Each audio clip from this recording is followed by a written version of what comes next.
Perfecto, bueno. eh, eh,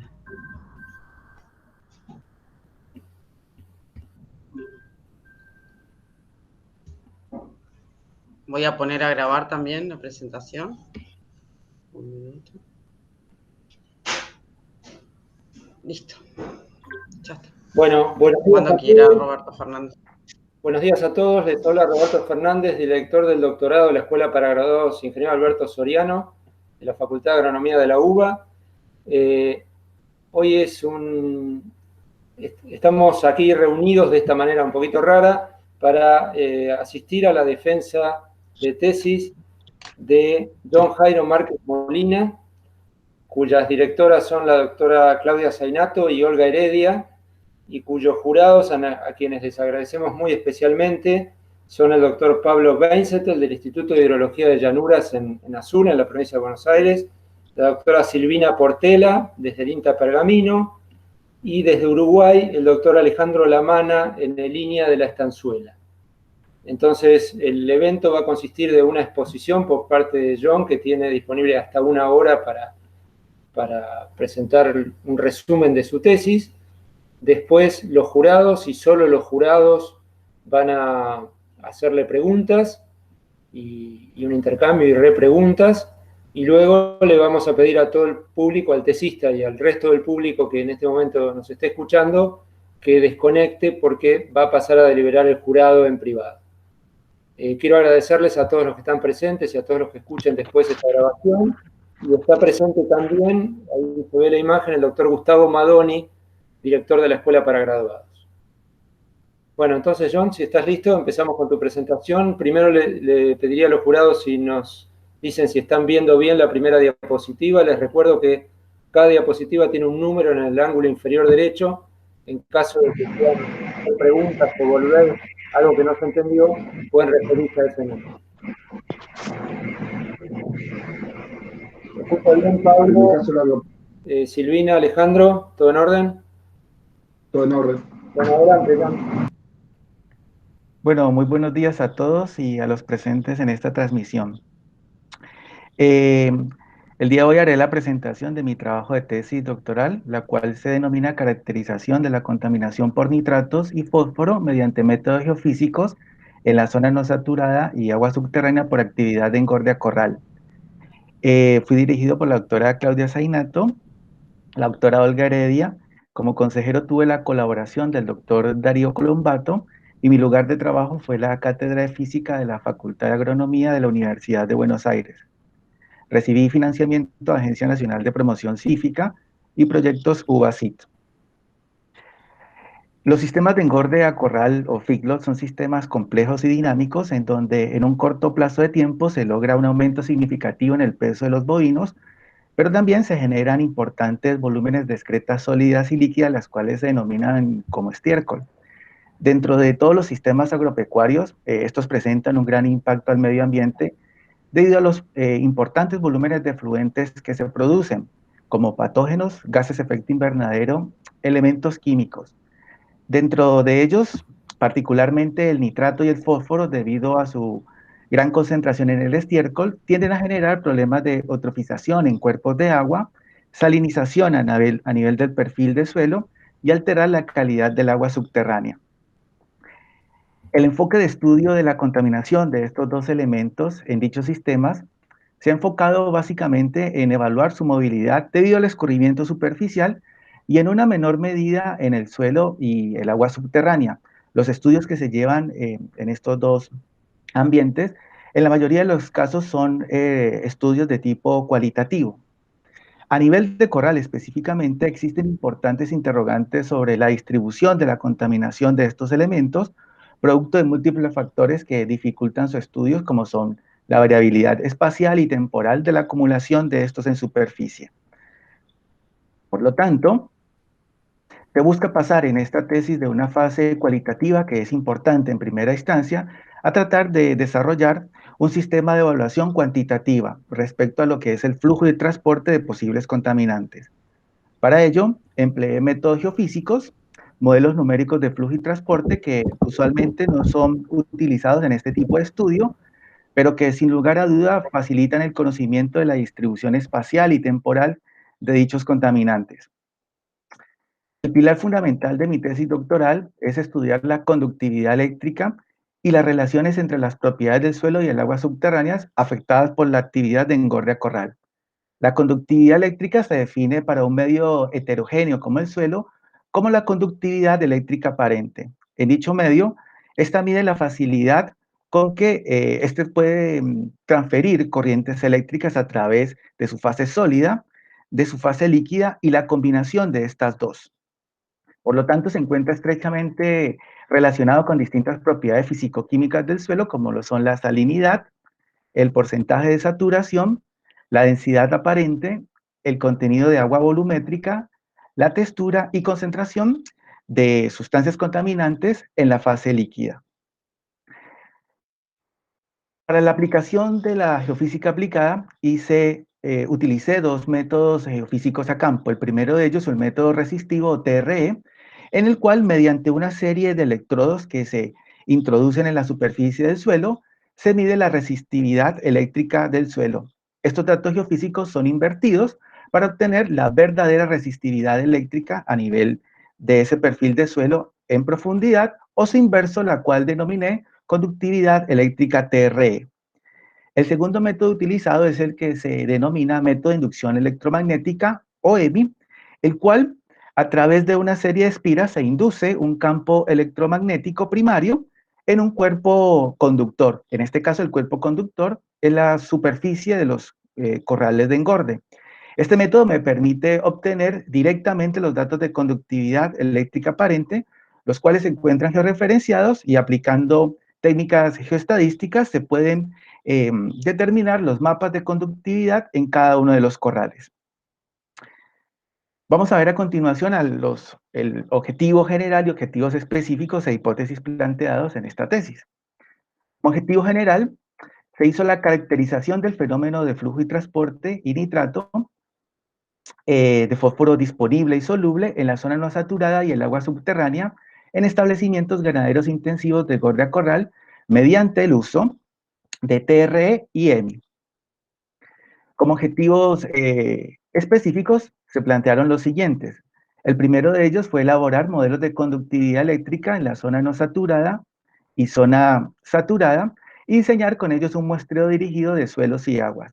La hipótesis relacionada con este objetivo específico es que las tomografías de resistividad eléctrica y las inducciones electromagnéticas son sensibles a las variaciones de la conductividad eléctrica aparente debido a la textura, las sales y los elementos que se han almacenado concentrado en el suelo y en el agua subterránea debido a la actividad de engorde a corral. El segundo objetivo específico pretende estudiar la relación entre la distribución de la conductividad eléctrica aparente y las propiedades físico-químicas en la zona no saturada y zona saturada. La hipótesis relacionada con este objetivo es la existencia de la relación entre la conductividad eléctrica aparente y las concentraciones de nitrógeno de nitrato, fósforo disponible y soluble, y también otras propiedades físico-químicas del suelo y el agua subterránea. Como tercer objetivo específico, se establecen patrones de conductividad eléctrica para un diseño dirigido y la obtención de columnas representativas para realizar en ellas ensayos de transporte. La hipótesis relacionada con este objetivo es la correlación espacial que existe entre las propiedades del suelo y la conductividad eléctrica aparente, y estas pues se pretenden que estén relacionadas con las características intrínsecas del corral, como lo son la topografía, la textura del suelo predominante y los distintos procesos de acumulación de estiércol y de manejo que se dan en superficie. Finalmente, el objetivo específico número 4 consistió en la validación de un modelo conceptual de flujo y transporte en la zona no saturada para el nitrógeno de nitrato, fósforo soluble, y la simulación de diferentes escenarios de flujo y manejo de estiércol. La hipótesis relacionada con este objetivo es que la variabilidad tanto de las propiedades en la zona no saturada y las dinámicas de operación dentro de un corral, junto con la climatología imperante en el sector, afectarán las condiciones de borde, modificando así la dinámica de flujo de estos compuestos contaminantes.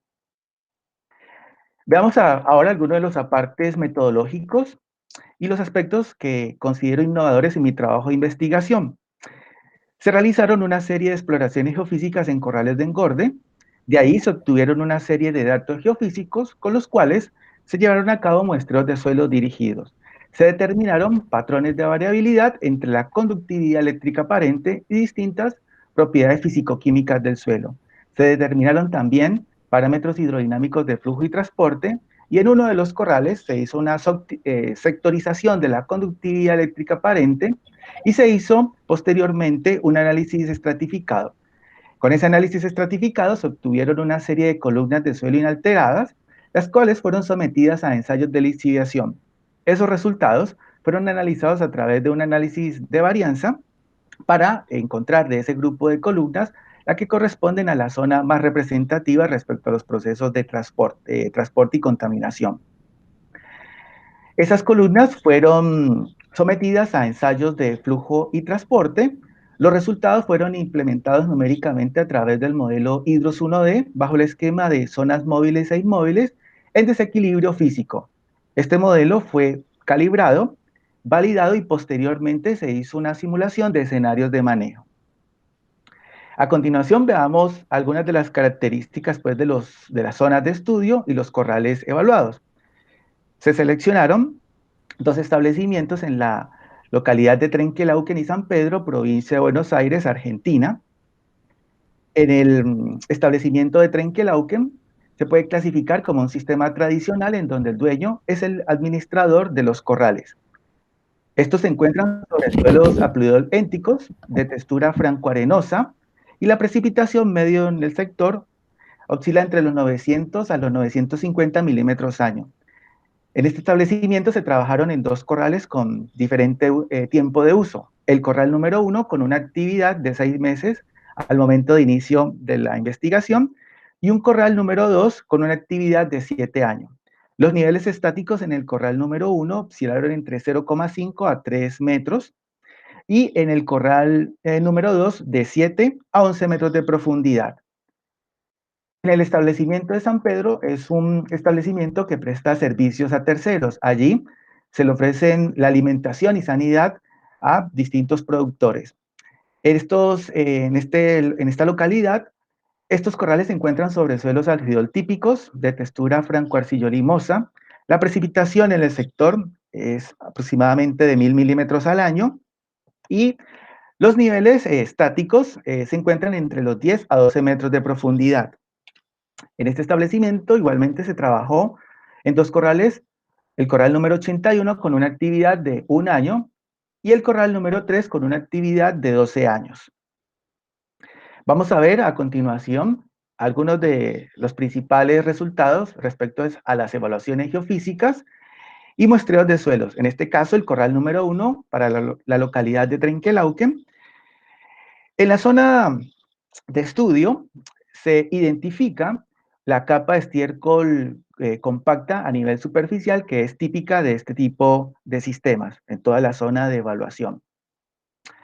Respecto a los modelos de resistividad, en la zona testigo, que corresponde en este caso a la línea número 1, se presentaron los mayores valores de resistividad eléctrica, los cuales corresponden al tipo de textural de suelos predominante en el sector. A medida que se hacían las exploraciones dentro de las zonas activas del corral, los modelos de resistividad muestran un importante decaimiento en los valores de resistividad eléctrica. En el caso de la zona, por ejemplo, zona alta del corral, la que en este caso corresponde a la línea número 2, se encuentra en las cercanías del comedero. Línea número 5, que correspondería a un sector intermedio cercano al bebedero del corral. Y en este caso la línea número 9, localizada en este sector, en donde se obtienen los valores más bajos de resistividad. Incluso algunos sectores más profundos presentan anomalías respecto a la posición testigo. Este sector, por lo tanto, es el clasificado como el que presentaría mayor conductividad eléctrica TRE. Los muestreos de suelos, en función de estas anomalías de resistividad eléctrica, mostraron una alta correlación. Respecto a la humedad volumétrica, podemos observar que los mayores valores se presentaron en la zona baja del corral. En el nitrógeno de nitrato, también los mayores valores correspondieron a la zona baja del corral, sector de mayor conductividad eléctrica TRE, y para el fósforo disponible, los mayores valores se concentraron en la zona alta, a nivel superficial, y a nivel profundo en la zona baja del corral.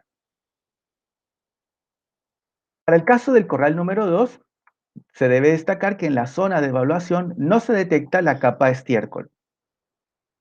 Respecto a los modelos de TRE, los mayores valores nuevamente se presentan en la zona testigo, y en este caso particular, los menores valores de resistividad eléctrica se presentan tanto en la zona alta, en la cercanía del comedero, y en la zona baja, en este caso correspondiente a la línea 2 para la zona alta y la línea número 5 para el sector bajo del corral. Igualmente que en el corral número 3, el muestreo en función de esas anomalías presenta una correlación interesante. En este caso, la humedad volumétrica, los mayores valores se presentan tanto en la zona baja y alta del corral. En el caso del nitrógeno de nitrato, vuelve a haber coincidencia con esas dos zonas de alta conductividad eléctrica TRE o baja resistividad eléctrica. En este caso particular, el del nitrato, podemos ver que se presentan pulsos a lo largo del perfil de suelo. Y es posible a que esas fluctuaciones de concentraciones sean debidas a que se facilite la infiltración en estos sectores, dado que esta capa de estiércol que limita la infiltración fuertemente en dichos sectores no fue encontrada. En el caso del fósforo disponible, los mayores valores se presentan a nivel superficial, en este caso en ambas zonas. Respecto al análisis de la corrección... Sí, perdón. No, disculpa, John, de vez en cuando recuerda checar que los jurados estén bien. Ah, ok. Estén escuchando bien. ¿me están escuchando bien?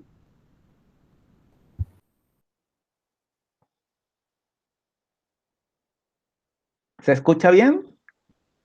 Sí, no hay ninguna imagen de ninguno intranquilo, pero te recordaba que de vez en cuando tenemos que pasar por este procedimiento.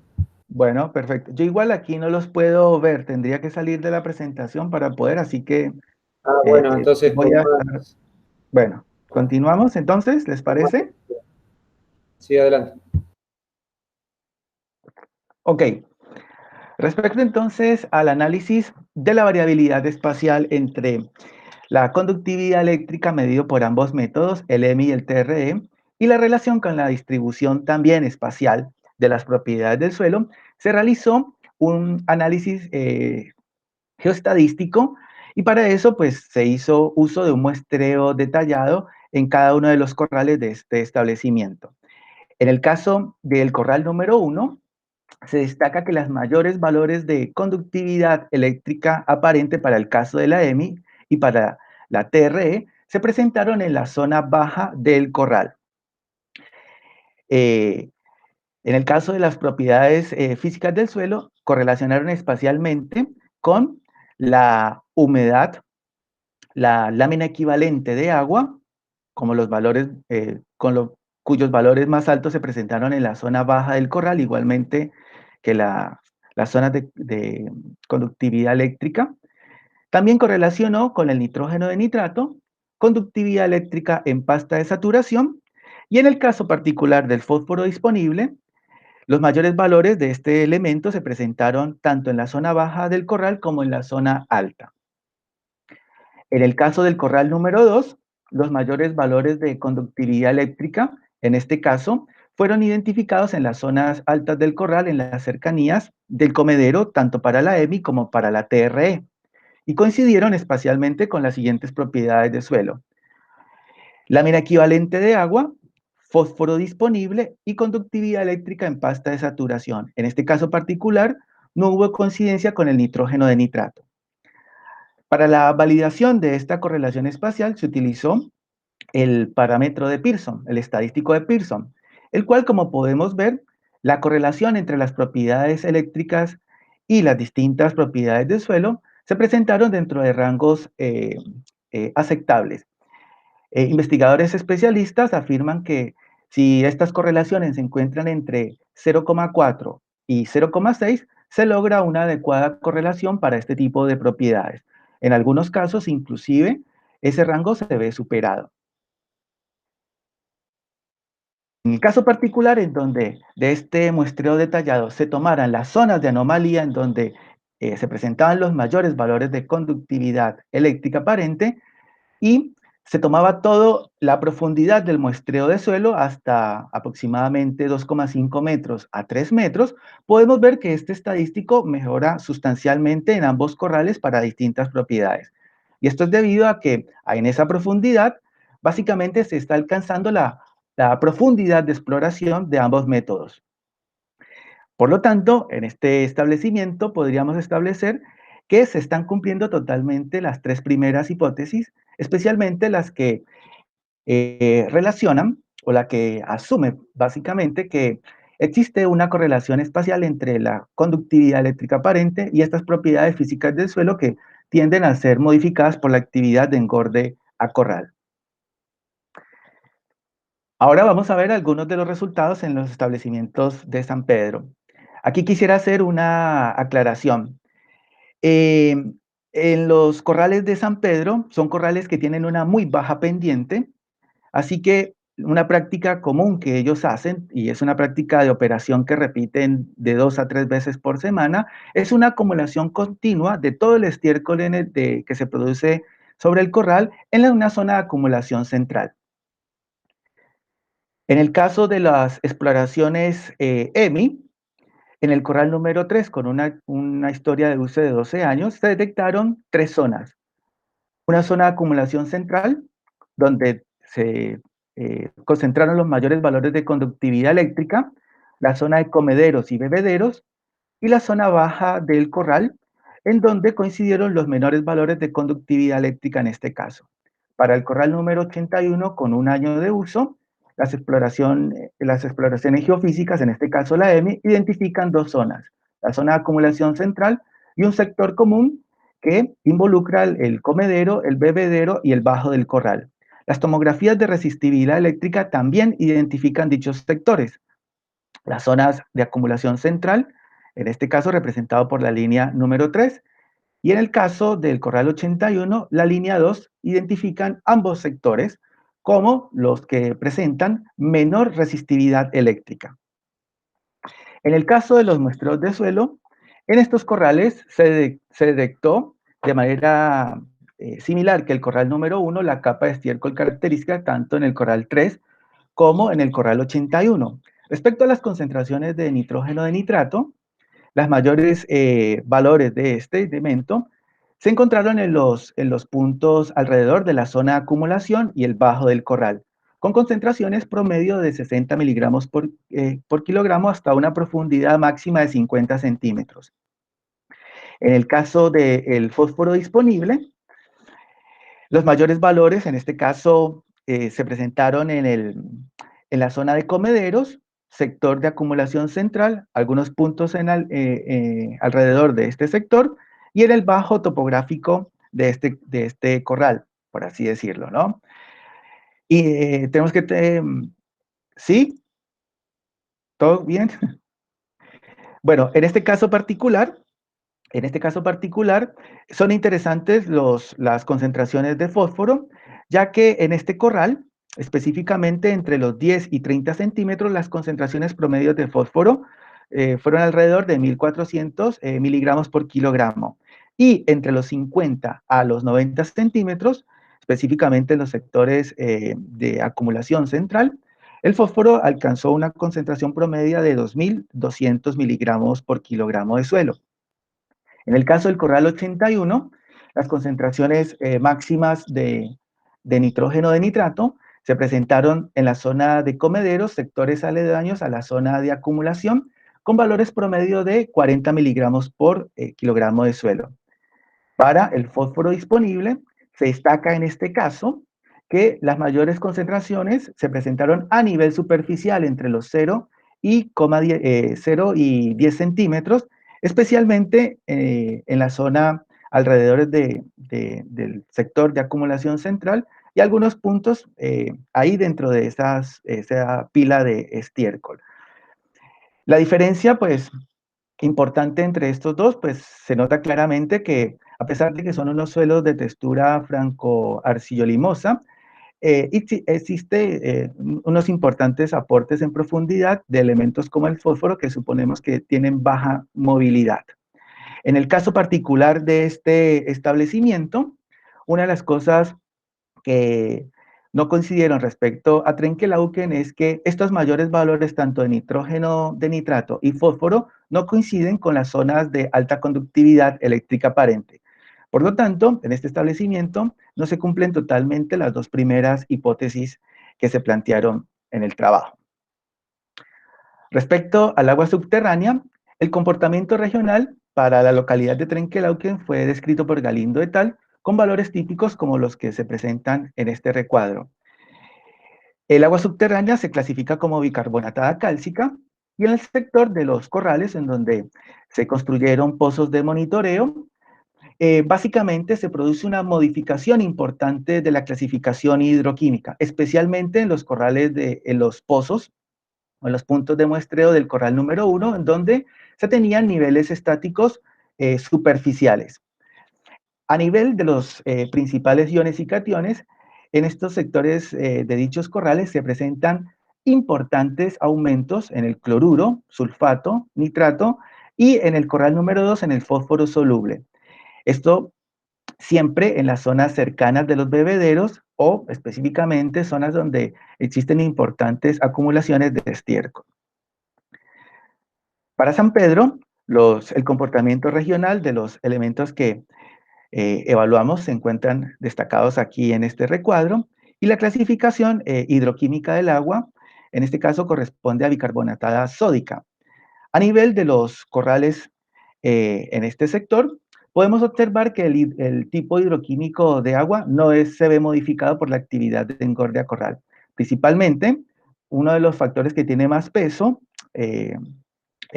o que tiene una gran influencia sobre este comportamiento es la localización del nivel estático y también el tipo de textura particular de este sector, ¿no? Que recordemos corresponde a tipos de textura arcillosa.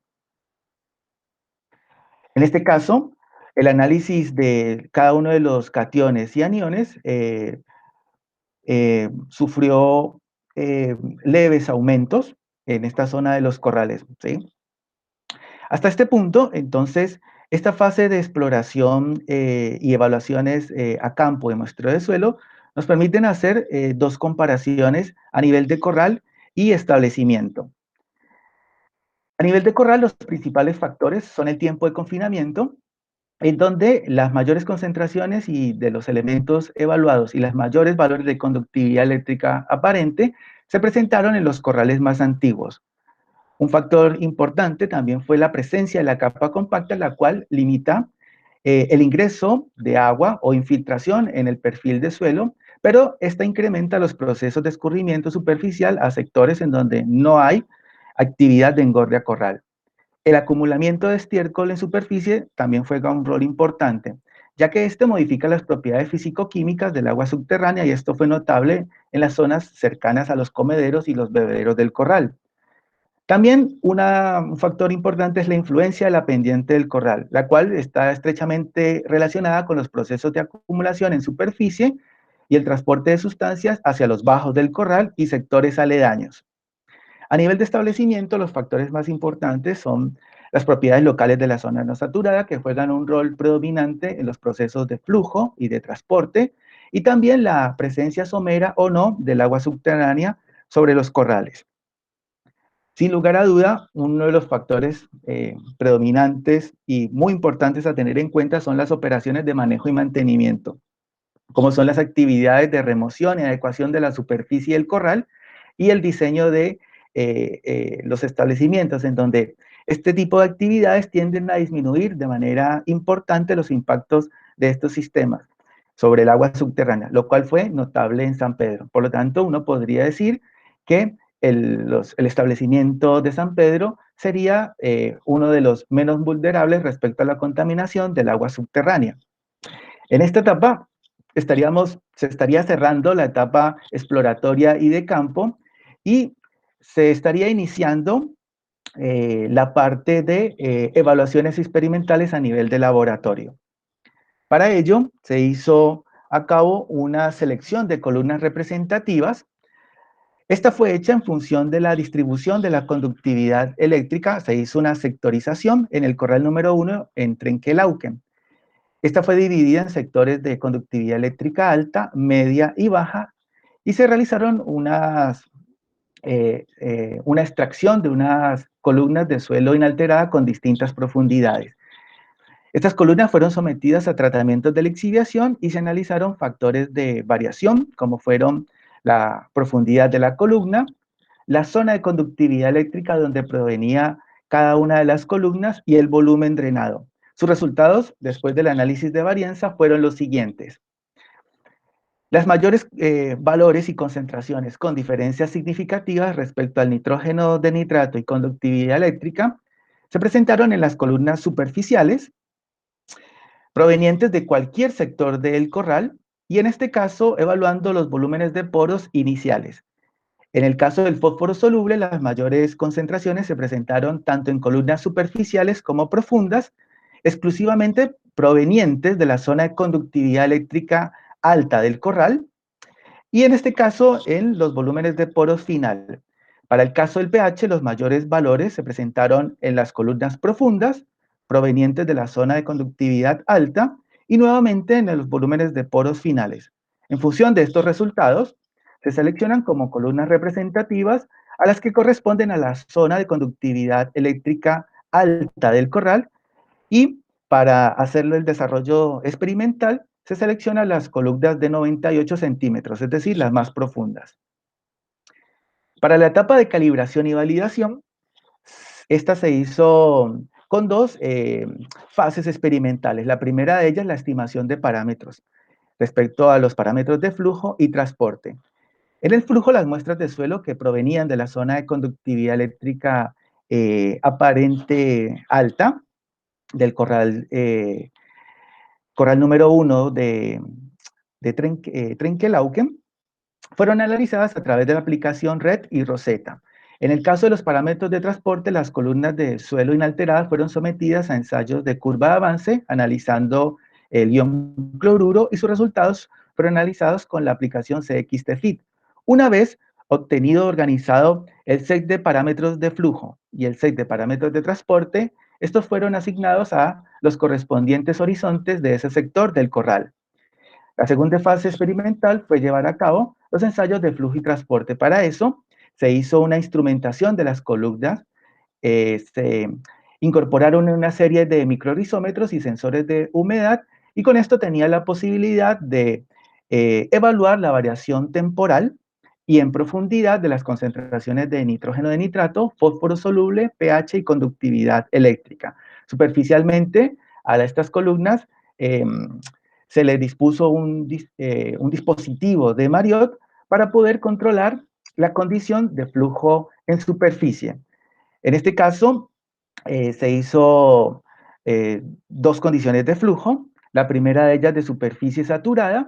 Cada una de las columnas experimentales se acondicionó una capa de estiércol, y la primera condición de flujo fue superficie saturada, y una segunda condición de flujo en donde se presentaron flujos por pulsos de forma semanal. Vamos a ver a continuación algunos de estos resultados de este tipo de condiciones de flujo. Se presentan acá los valores de variación en función de tiempo de las concentraciones de nitrógeno de nitrato para la superficie saturada y flujo por pulso.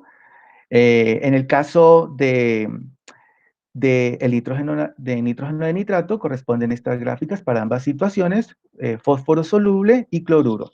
Entonces, veamos qué sucedió con el caso específico del nitrógeno de nitrato. Bajo la condición de flujo saturado, la tendencia fue que la columna experimentó un decaimiento progresivo de las concentraciones de nitrato en todos los puntos evaluados. En el caso específico de flujo por pulsos, sucede algo particular a nivel superficial. A lo largo del ensayo se presentan continuos aumentos de concentración de este elemento en distintos periodos del ensayo. En los puntos más profundos, en las primeras semanas de ensayo, El comportamiento es muy similar a lo que ocurre en la superficie saturada, un decaimiento constante de la concentración, pero a partir de la semana octava y décima del ensayo, se puede ver cómo notablemente en los puntos más profundos de la columna se incrementa sustancialmente la concentración del nitrógeno. En el caso del fósforo soluble, durante la semana 2 y tercera del ensayo, se presentan incrementos en la concentración del elemento para después caer drásticamente a una concentración promedio alrededor de los 3 miligramos por litro a nivel superficial. Pero a nivel profundo, a lo largo de todo el ensayo, las concentraciones oscilan respecto a un valor promedio de 9 miligramos por litro en todas las profundidades o los sectores más profundos de la columna. En el caso por pulsos, ocurre también un comportamiento diferente al presentado en la superficie saturada. A nivel superficial, a partir de la segunda semana hasta la semana quinta, se produce un importante incremento de las concentraciones del fósforo, hasta llegar al final del ensayo con una concentración promedio alrededor de 9 miligramos por litro. Respecto a los puntos más profundos, hasta la primera mitad del ensayo, se produce un decaimiento en las concentraciones para finalmente obtener una concentración promedio hasta finalizar dicho ensayo alrededor de 5 miligramos por litro. En el caso del cloruro, es el típico comportamiento que se tiene cuando se hace un análisis de este tipo con un elemento que se comporta como un trazador. Para la superficie saturada, la presencia del cloruro a lo largo de los puntos evaluados únicamente estuvo presente en las 2 semanas del ensayo. Y en el caso del flujo por pulso, podemos ver cómo se producen tiempos de retardo, a lo largo de cada uno de los puntos evaluados. Este tipo de seguimiento, específicamente en esta condición por flujo, permitió en este caso hacer un control para decidir cuándo terminar con el ensayo.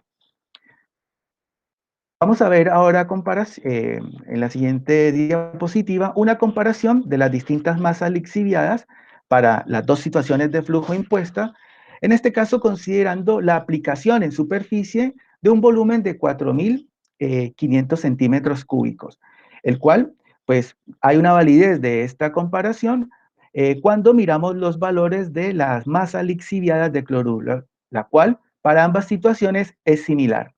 En el caso de la condición de flujo por pulsos, en el nitrógeno, en este caso, se ve favorecida la lixiviación del nitrógeno de nitrato, posiblemente porque bajo esta condición se está viendo favorecida la nitrificación.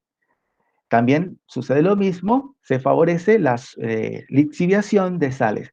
En el caso de la condición saturada, se ve favorecida la lixiviación de fósforo soluble, posiblemente a que bajo dicha condición se estaría favoreciendo la absorción y la saturación de este elemento a lo largo de toda la columna, favoreciendo así su lixiviación a lo largo de esos 98 centímetros donde se hizo dicho análisis.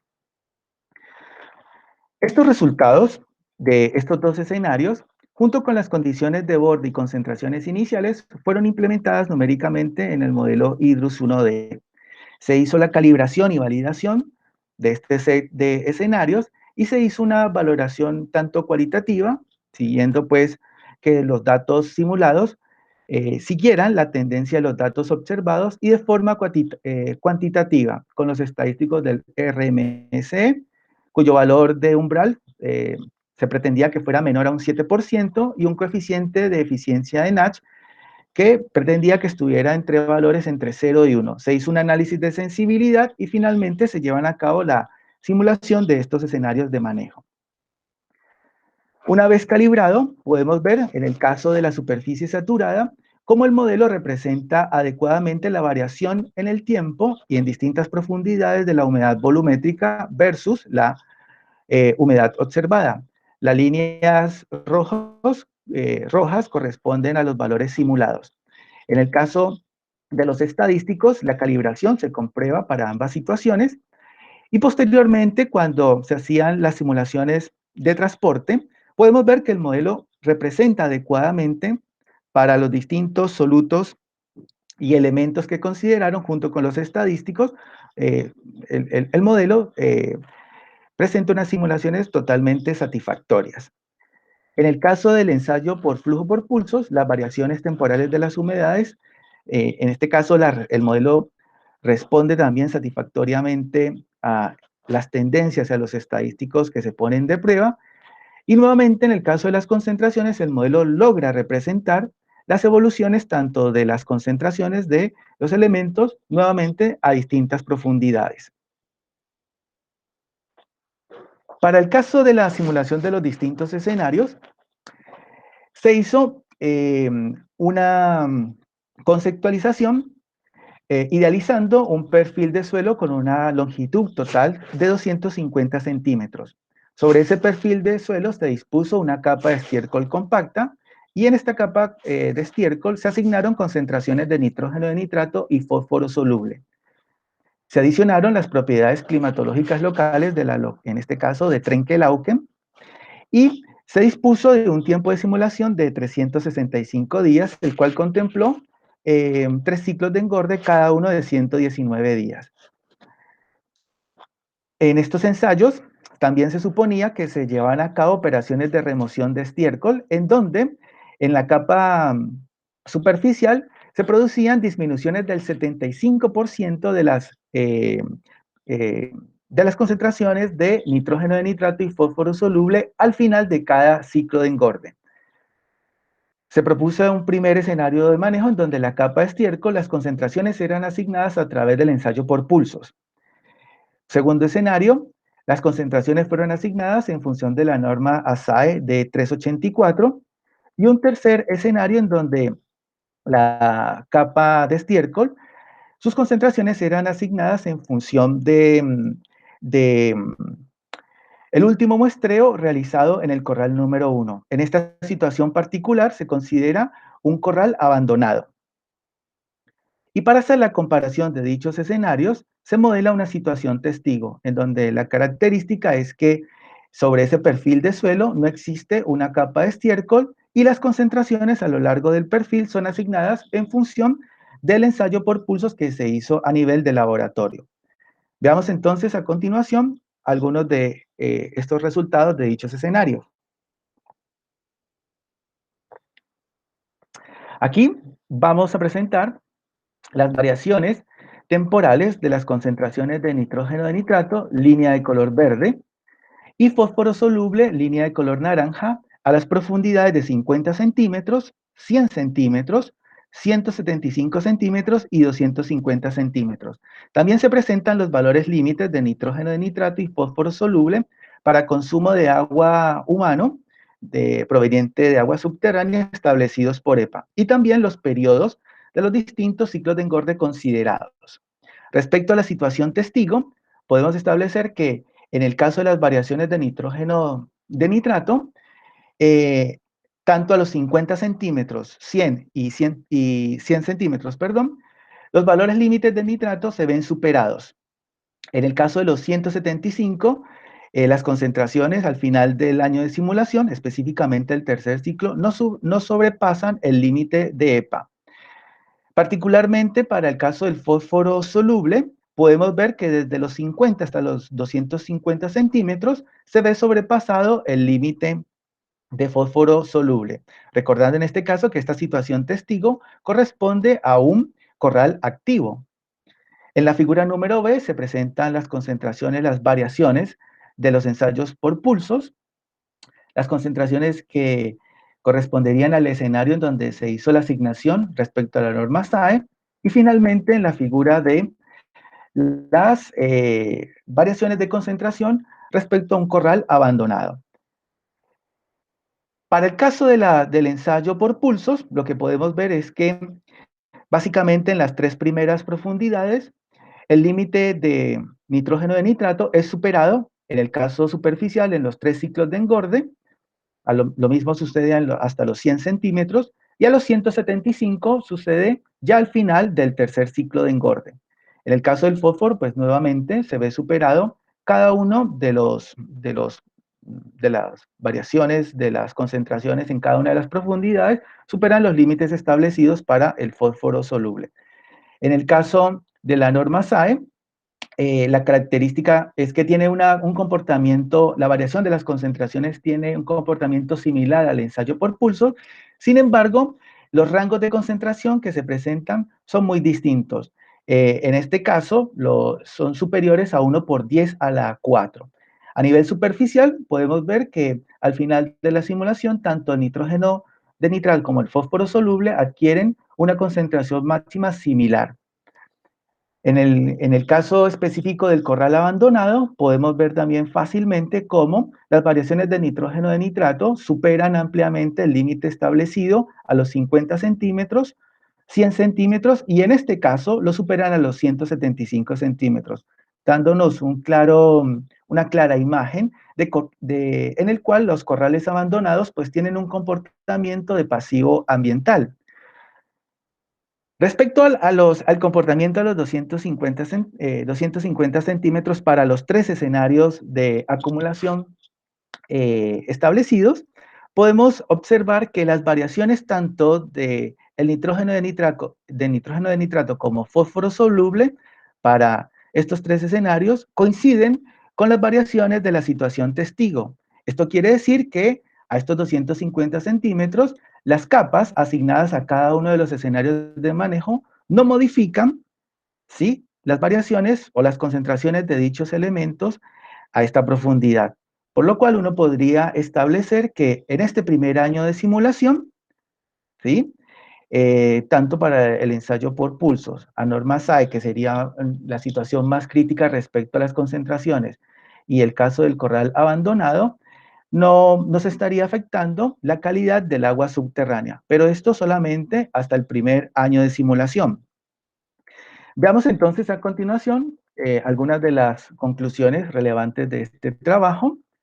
La primera de ellas es que el tiempo de uso de los corrales y las operaciones de manejo influyeron notablemente en las concentraciones de los elementos lixiviados.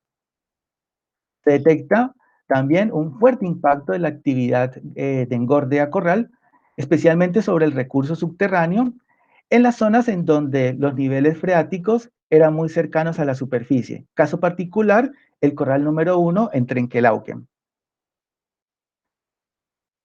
La aplicación de la geofísica permitió a nivel de corral encontrar sectores críticos, los cuales estaban asociados con importantes concentraciones de elementos que podrían generar procesos de contaminación a nivel del perfil de suelo y evidentemente el agua subterránea.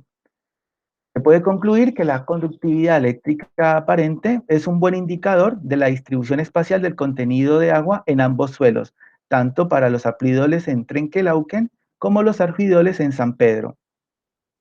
En el caso de Trenkelauken, esta conductividad eléctrica aparente fue una buena indicadora de las concentraciones de nitrógeno de nitrato, fósforo disponible y sales. En este caso, esta buena correlación se llegaba cuando la lámina en esos sectores evaluados era equivalente al 48% de la capacidad de campo, ¿no?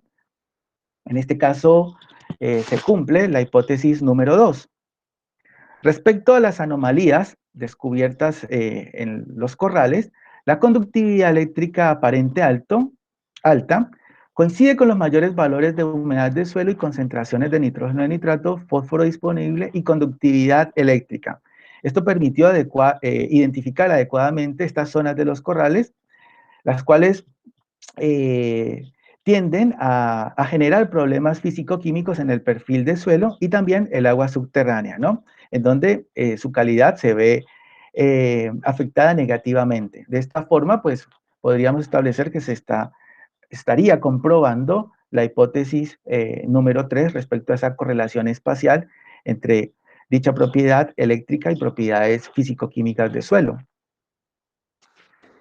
La presencia de sales solubles también en esa zona de conductividad eléctrica alta contribuye al aumento del pH, y este, a su vez, favorece la solubilidad del fósforo, dado que en dichos sectores los pHs eran superiores a 9, con valores superiores a 9. De esta manera, podríamos establecer que el sector de conductividad eléctrica alta corresponde a la situación más crítica respecto a una posible movilización de elementos contaminantes. En San Pedro, la conductividad eléctrica solo fue un buen indicador del contenido de humedad. como lo mencionamos anteriormente, para esta situación no se cumple las hipótesis 1 y 2. Se hizo la validación del modelo Hydrox 1D para la simulación de procesos de flujo y transporte de nitrógeno de nitrato y fósforo soluble en engorde de tipo haploidol.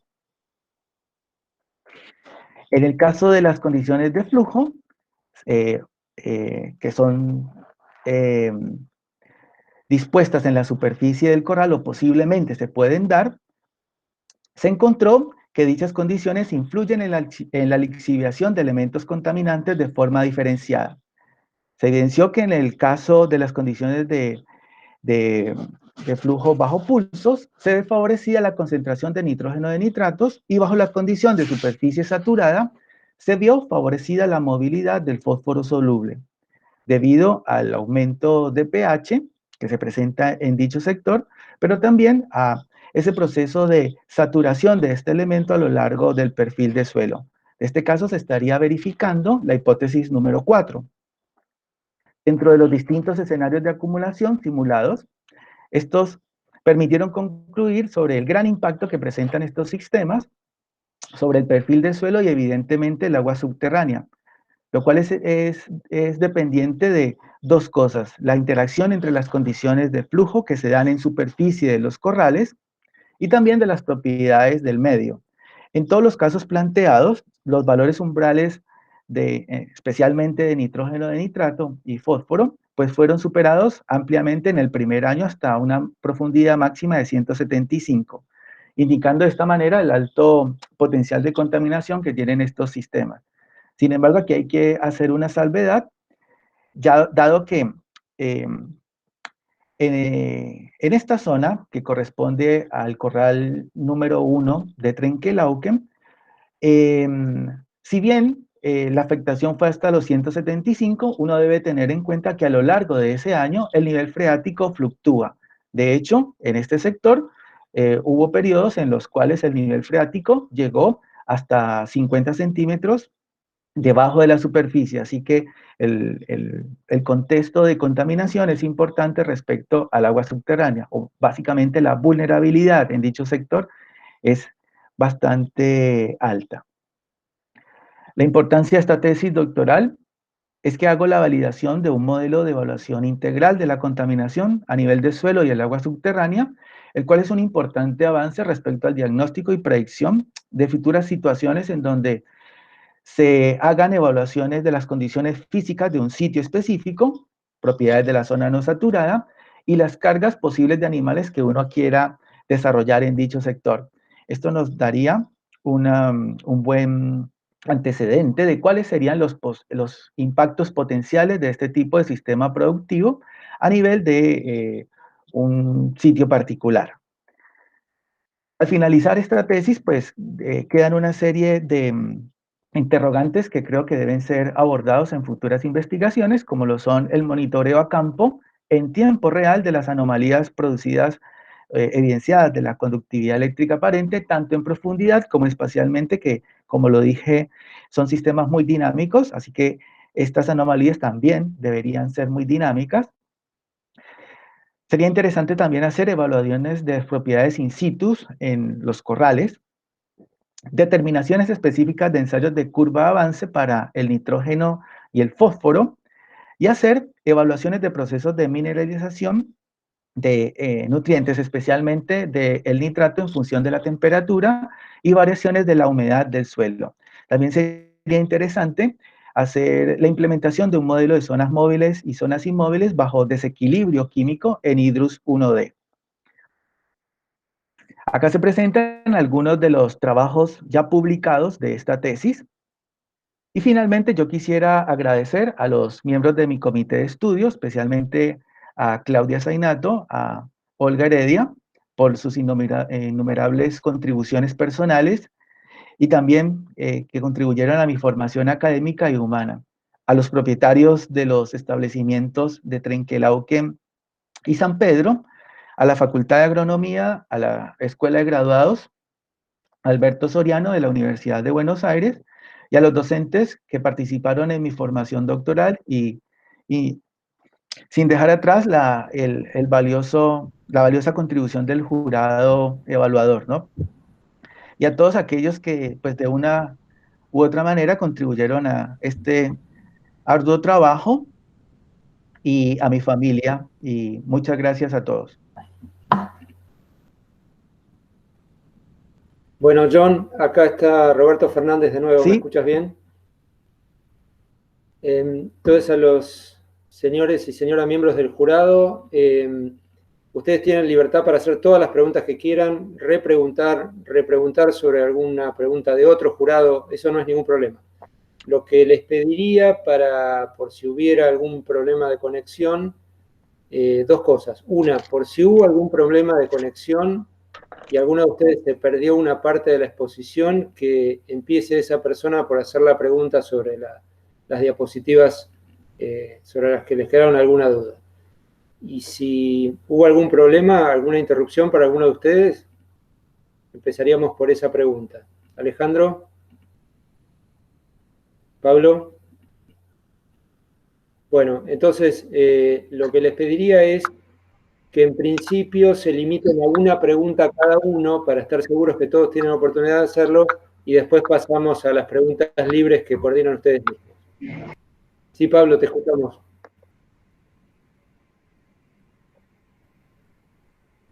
No sé, Roberto, si querés, comienzo yo para romper el fuego.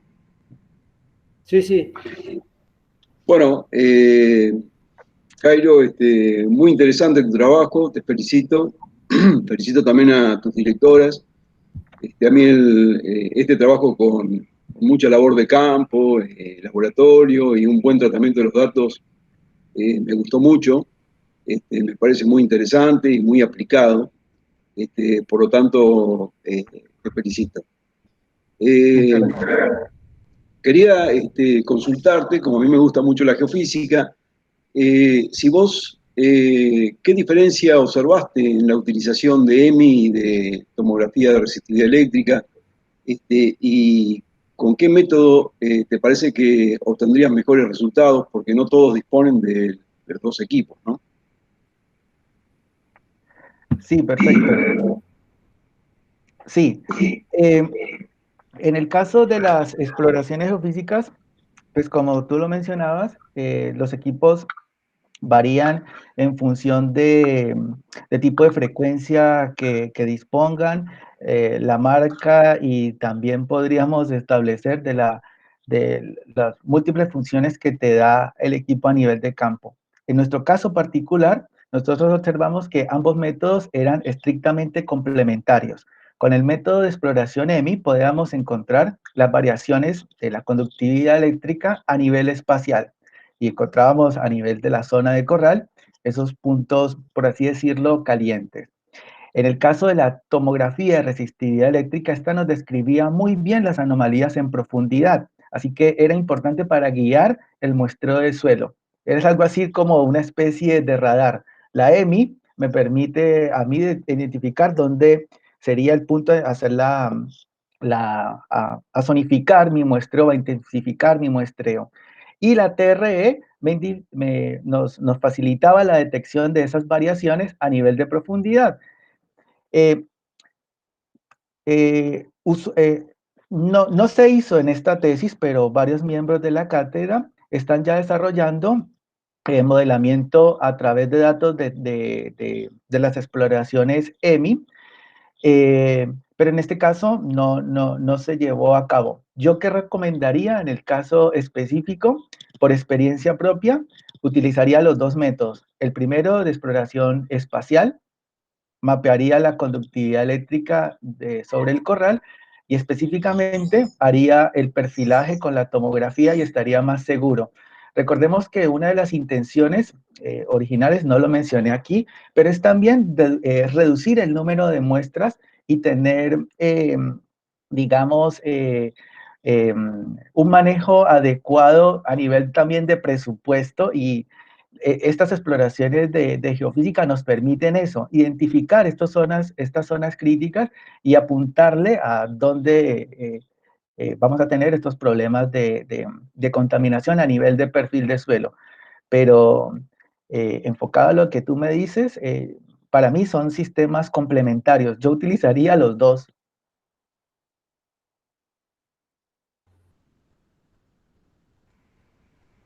Sí, bueno, gracias. Vamos un poquito más allá todavía, si no tuvieras los métodos estos, ¿opinás que con geoeléctrica podrías hacer el trabajo? Sí, con geoeléctrica sí. Lo que pasa es que implica mucho más tiempo. Esa es la variante. En el caso fundamental, por ejemplo, de trabajar en un corral activo que esté funcionando, uno de los limitantes, así uno no lo viera, es el tiempo. ¿Por qué? Tienen un gran volumen de animales, ellos los desplazan y nosotros tenemos muy poco tiempo para hacerlo. Entonces, la tomografía de resistividad eléctrica es mucho más precisa, pero tiene un tiempo de desarrollo un poco más largo que respecto a la EMI. La EMI no es un método no invasivo, así que fácilmente me desplazo sobre la superficie del corral rápidamente y me demoro lo que el operario tarde en recorrer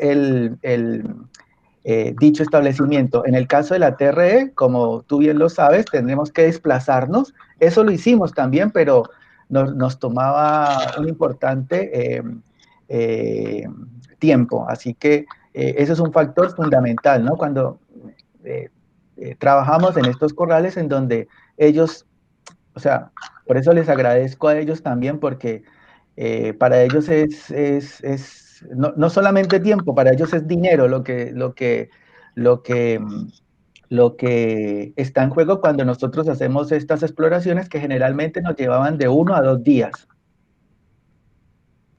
Bueno, gracias. Luego haré otra pregunta. Bárbaro, gracias, Pablo. Entonces, Silvina o Alejandro, el que prefiera.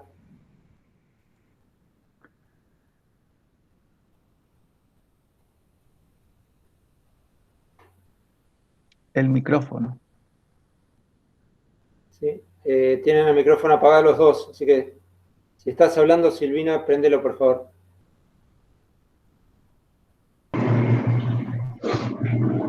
Hola. Bueno, voy yo mientras Silvina soluciona el tema del micrófono. Bueno, primero felicitaciones. Me gustó mucho el trabajo. Hay trabajo. Y felicitarte a vos y a los tutores, porque la verdad que fue un excelente trabajo.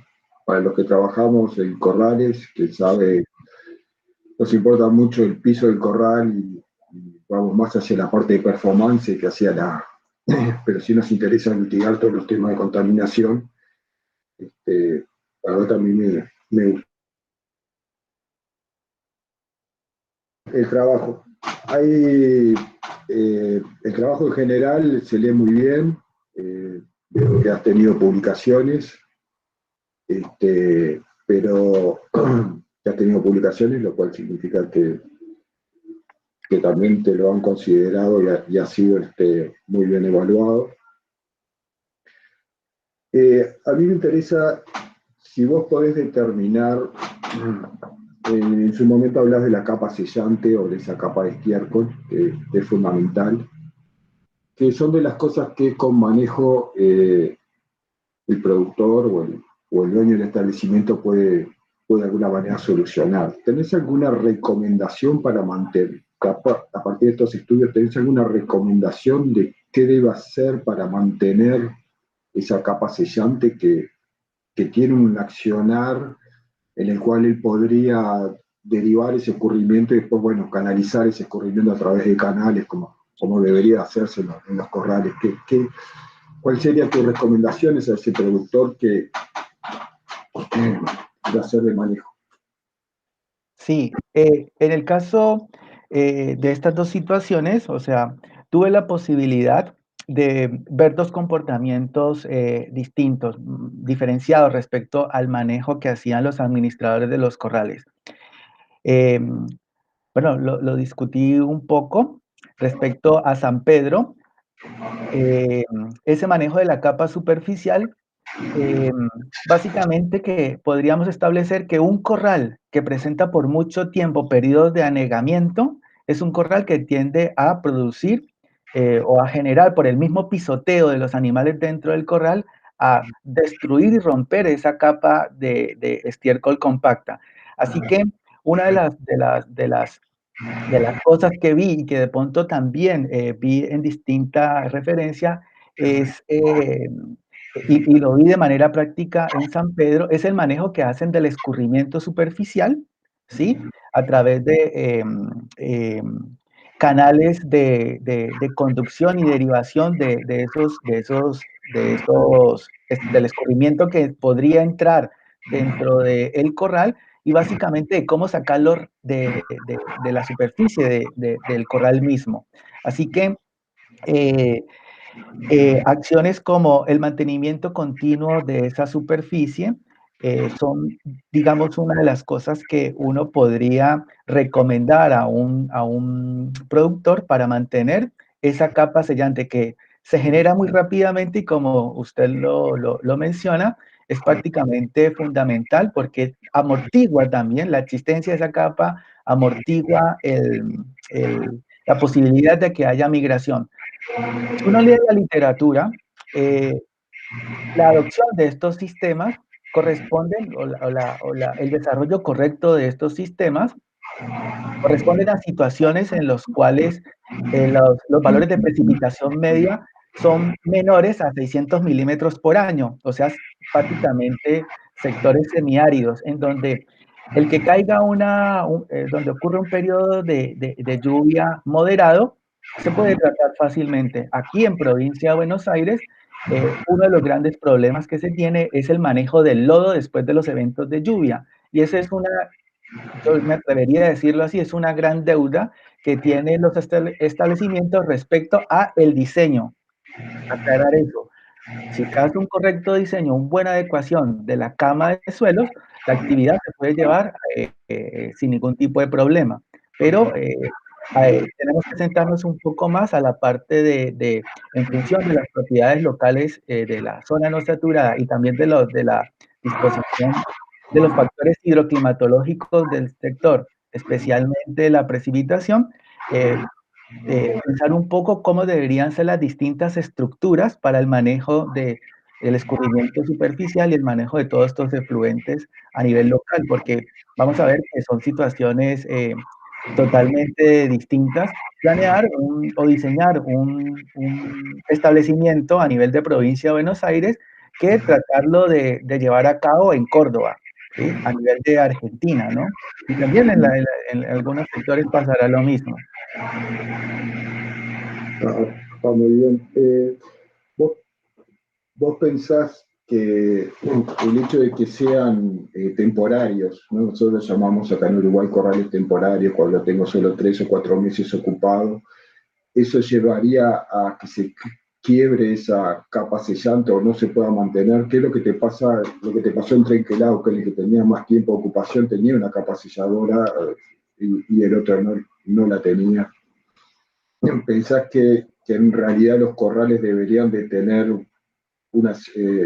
por supuesto, una buena compactación, que yo estoy de acuerdo de lo que vos decías en definitiva en el diseño, pero además el hecho de que animales entren y estén saliendo, si bien es un negocio y hay un momento del año que no va a estar libre porque no sirve, ¿cómo ves vos, cómo solucionarías eso? Porque esa capa selladora va a tender a desaparecer cuando no tengo animales por un periodo largo. ¿Verías alguna forma o cómo haría el posible manejo para mantenerla durante ese periodo? Mantener la capa sellante, a ver, nosotros dentro de lo que pudimos ver, el corral número 2, hablo yo de las situaciones que verificamos nosotros en campo. El corral número 2 era un corral que tenía un comportamiento, tenía un periodo de tiempo de uso bajo la actividad de engorde a corral de 7 años. Después lo que nos dimos cuenta es que era un corral de una especie de corral transitorio. ¿Qué quiere decir eso? Que llevaban 7 años, llevaban ganado allí, ocurría algún tipo de problema, lo llevaban ahí, lo dejaban un tiempo transitorio. Por eso después nos dimos cuenta que lo llamaban corral transitorio. Y en ese corral específicamente se generaba en algunos sectores muy locales la capa de estiércol y en algunos sectores, como fue en el caso de la zona que nosotros evaluamos, no existía la capa de estiércol compacta. Y era un corral que tenía un uso de 7 años. ¿Sí? Pero que tenía actividades intermitentes. Llevaban un cierto lote de animales, lo dejaban un periodo de tiempo, hacían algunos procesos de sanidad y alimentación, pero por cortos periodos de tiempo y los sacaban. Pero fue un corral en donde, por lo menos lo que nosotros vimos, no se llegó a desarrollar completamente la capa de estiércol compacta a nivel superficial. Sí, en algunos sectores muy puntuales, pero no, la verdad no sabría qué actividades podría desarrollarse para que se mantenga. Lo que sí yo podría decir es que si yo pretendo estabular o confinar específicamente en un espacio reducido, y voy a tener una alta densidad de animales allí, aportando volúmenes de excretas y que son muchas, se hacen una cuantificación diaria de esos volúmenes de excretas, ese establecimiento o ese corral que va a tener una ocupación transitoria, si mi intención es evitar que haya problemas de contaminación, debería tener una adecuación previa, como un sellado o la construcción, o dotarlos con geomembranas o poner losas de concreto. Es porque realmente en un periodo de 3 meses los animales pueden disponer una gran cantidad de estiércol. Pero si no se forma la capa sellante, ese sería un caso interesante de simular. No estoy de acuerdo.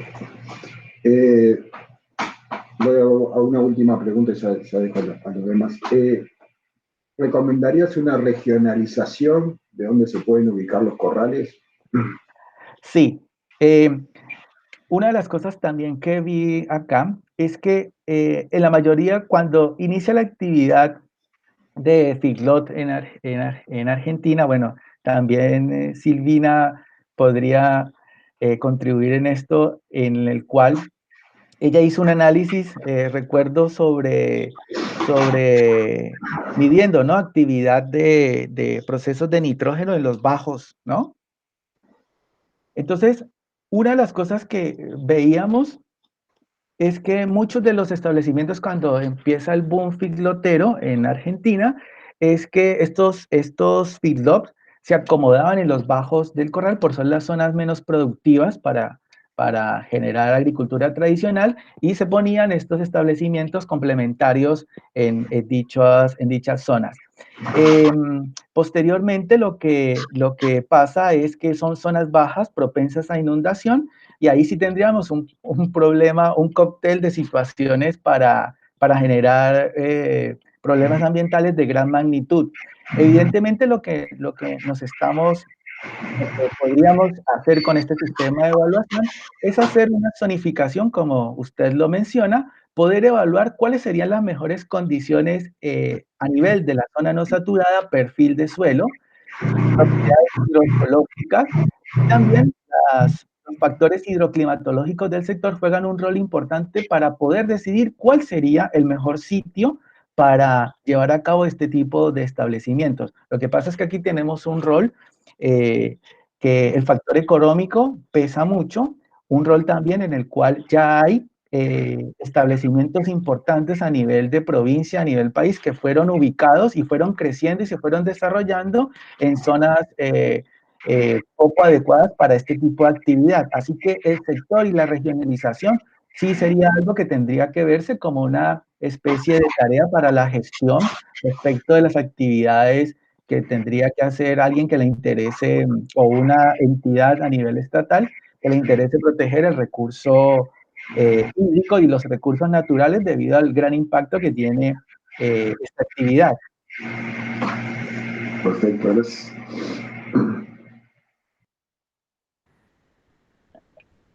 Silvina, ¿estás lista para una pregunta o dos? Sí, ahí estoy. Perdón que antes no pude. Bueno, en primer lugar también felicitarte, John. Es muy evidente la carga de trabajo que tiene la tesis. La primera pregunta es bien sencillita y no quiero quedarme con la curiosidad. Te lo pregunté cuando leí la tesis y no lo comprendo, por eso te lo vuelvo a preguntar. Cuando mostraste los gráficos de los dos lotes de Trenkelauken, tengo una confusión respecto de lo que mostrás como la dirección del flujo subterráneo. Ah, ok. Sí, sí. Hasta donde yo comprendo, en general, si bien no es exacto, pero el flujo subterráneo suele copiar el flujo superficial. Y yo en este exactamente lo Sí, veo sí. en la dirección inversa. Por eso te quería consultar. Sí. Acá lo estás viendo, ¿no? Bien mi pantalla así. Sí. Aquí específicamente, tal cual como lo remarcas, es que en este caso la pendiente, por así decirlo, pendiente local de este corral, viene en este sentido, sería el sentido sureste-noreste, y el flujo subterráneo, tal como tú lo marcas, va contrario a esa dirección de flujo, perdón, contrario a esa pendiente local. Es que estos corrales en Trenkelauken están localizados sobre la zona de médanos, y esto es básicamente un médano. Este sector corresponde a la parte alta. Este sector donde está la calle sería la parte más alta del corral, pero en este aspecto, perdón, es por eso que este flujo regional va contrario, pero a esta pendiente local. Sería como una especie de falda que cae, pero es eso lo que pasa localmente allí en Trenkelauken. Este es un sector de médano y localmente va contrario a las direcciones de flujo subterráneo en este sector, sí, sí. Perfecto. Lo mediste, lo definiste a la dirección del flujo a través de los niveles freáticos. Sí, los niveles, se hizo pues, en el relevamiento que hizo, se tuvieron en cuenta los pozos de monitoreo, que aquí en detalle, uno de los pozos, el W1, está en el sector intermedio y en el bajo del corral, y en el sector aledaño, pues no se ven aquí por cuestiones de escala, se utilizaron también toda la serie de pozos que tiene el establecimiento. Y cuando construíamos los niveles estáticos, pues considerábamos pues la información relevante de tanto los pozos de monitoreo como los pozos aledaños para poder establecer la red de flujo en todo el establecimiento. Sino que en este caso particular, sí, la dirección de flujo subterráneo era contrario a la, por así decirlo, micro topografía del sector. Se hizo todo el procedimiento de nivelación hasta la altura de los pozos, y eso fue el resultado que obtuvimos allí. Perfecto. También siguiendo con este tema de los flujos subterráneos y superficiales, mencionabas en tu introducción que hay antecedentes o que la mayoría de los antecedentes se circunscribieron los estudios de contaminación a los flujos superficiales, ¿no? Al escurrimiento. Sí, y sí. Que en ese sentido, lo novedoso de tu trabajo era incorporar los flujos verticales. Mi pregunta es, toda la parte de modelización que vos haces con IDRUS, está circunscripta a la verticalidad, ¿no? Sí, sí. ¿Se podría o tenés pensado tratar de integrar los dos flujos, ya tanto el escurrimiento como la lixiviación, para poder tener un mapeo y una simulación integral de lo que está pasando en el lote, que están ocurriendo las dos cosas en simultáneo, ¿no es cierto? Claro, sí, muy buena pregunta. Cuando yo inicialmente intenté pues generar la propuesta, tuve la fortuna de conocer personas porque hice mi maestría en la Facultad de Ingeniería Hídrica de Santa Fe, en la FICH. Y allí, pues, consulté a personas respecto a la idea de hacer las simulaciones a nivel superficial, a nivel del perfil de suelo, pero vertical y flujos subsuperficiales. Y una de las grandes conclusiones que llegué con ellos, los modelos existen. El IDRUS 1D tiene una versión 2D, es una versión paga, pero se puede realizar el flujo, perdón, se puede realizar las simulaciones numéricas. Sin embargo, una de las personas a las cuales hice la consulta me dijo, está todo ok, John Jairo, lo podemos hacer, pero el problema es cómo vos vas a construir el set de datos para hacer la calibración. Porque él me decía, bueno, incluso pensamos en hacer un esquema de monitoreo porque ahí tendríamos que ver no solo variaciones como lo hice yo en profundidad, sino que también teníamos que verlo cómo serían las fluctuaciones a nivel de superficie, porque va a haber aportes en concentraciones debido al escurrimiento superficial y también en el perfil de suelo sería como distintas profundidades, pero en distintas, como una especie de perfil de suelo, ubicando distintos puntos a lo largo, haciendo transectas.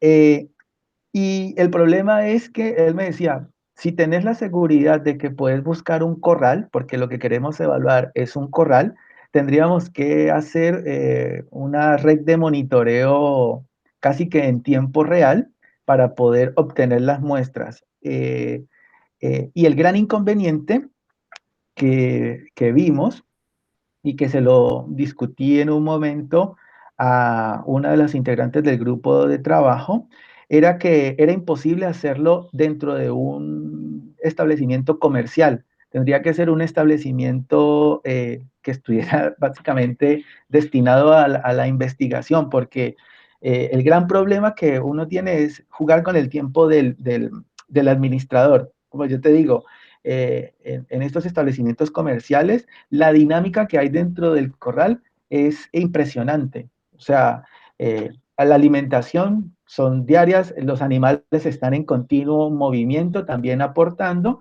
y tendría es que pensarse cómo se puede construir el experimento para poder hacer la validación del modelo.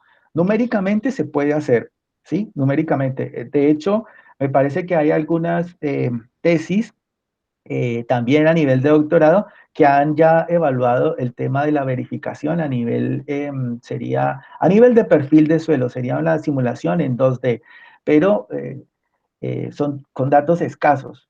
Entonces, no sé qué tan válido sería hacer una simulación si tenemos poco set de datos. Para mí es vital eso, o sea, eh, si tú me lo dices, se puede hacer, pero tendríamos que pensar un poco cómo eh, hacer el esquema experimental para la obtención de los datos, para hacer una correcta calibración, y que es esencial para la validación. Eso sería básicamente, pero sí se puede hacer. Estamos hablando para hacerlo, Silvina. ¿Si te animás? No, me parece muy, muy coherente lo que me comentás. Sí, los animales ahí y toda la parte de manejo son algo que hay que meter en el sistema, ¿no? Pero es difícil de abordarlo. Otra pregunta mía, si puedo hacer otra pregunta. Sí, claro. Bueno, no sé. Sí, salvo que alguno de los otros dos jurados tenga una repregunta sobre este mismo tema. Si no, haces una más y pasamos a otra. Sí, yo lamentablemente Pablo. tuve un pequeño corte cuando John estaba explicando ese tema que me interesó mucho de utilizar el Hydrus 2D, me parece muy acertado. No sé, yo lo que, no sé qué dijo Silvina al respecto, pero pienso que para trabajar en eso habría que hacer un sistema de tensiometría, ¿no? A distintas profundidades y proteger los tensiómetros en el corral de alguna manera, o sea, enterrarlos y utilizar tal vez algún sistema de registro, como vienen ahora, para poder tener luego la validación de ese modelo, ¿no? Solamente, no sé si lo habían dicho, pero es lo que se me ocurre. Me parece que lo que contestó John, permiso, John, Roberto, me parece que lo que contestó John a esa pregunta, Pablo, era que en la modelación no tenía problema, pero sí en el chequeo empírico. Pero lo dejo a John que conteste. Sí, evidentemente algo de la idea que quería transmitirle a Silvina era eso. Las simulaciones las podemos hacer. De hecho, el software Hydrus, no para hacer la venta comercial, porque esa es una parte eso no es un código abierto. Pero el Hydrus es un modelo bastante potente. El problema es eso, cómo haríamos la parte experimental, porque tendríamos que hacer mediciones en tiempo real. Son aparatos, bueno, relativamente costosos en esta época, y tendríamos que seleccionar una zona bastante representativa. Pero sí, básicamente la dificultad es en la forma de cómo hacemos la validación de las simulaciones o cómo obtener el set de datos para hacer las validaciones. ¿Sí? Sí, correcto.